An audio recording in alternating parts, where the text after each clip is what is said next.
أعوذ بالله من الشيطان الرجيم.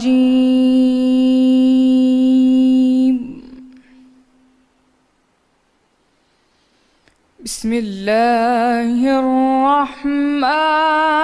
الرحيم.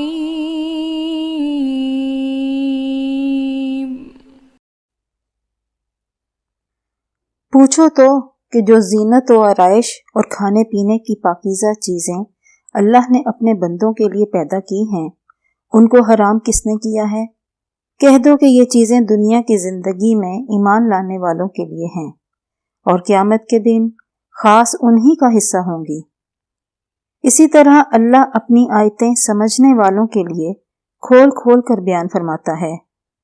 آپ کہہ دیجئے کہ میرے پروردگار نے تو بے حیائی کی باتوں کو ظاہر ہوں یا پوشیدہ اور گناہ کو اور ناحق زیادتی کرنے کو حرام کیا ہے، اور اس کو بھی کہ تم کسی کو اللہ کا شریک بناؤ جس کی اس نے کوئی سند نازل نہیں کی، اور اس کو بھی کہ اللہ کے بارے میں ایسی باتیں کہو جن کا تمہیں کچھ علم نہیں،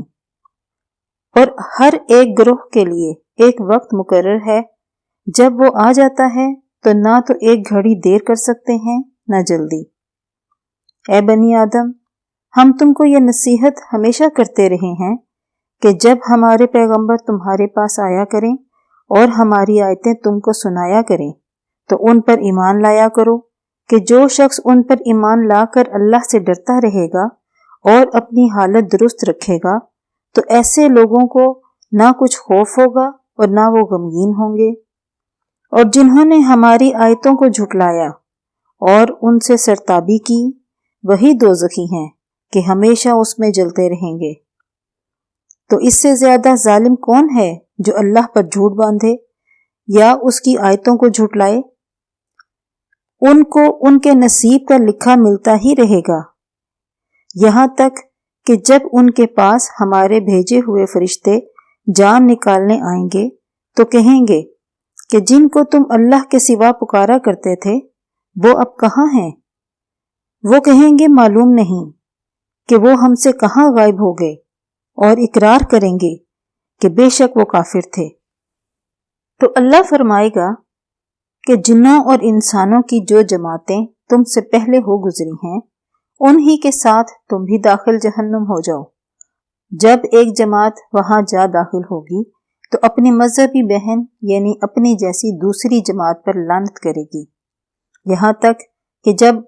سب اس میں داخل ہو جائیں گے تو بعد والی جماعت پہلی کی نسبت کہے گی کہ اے پروردگار، انہی لوگوں نے ہم کو گمراہ کیا تھا،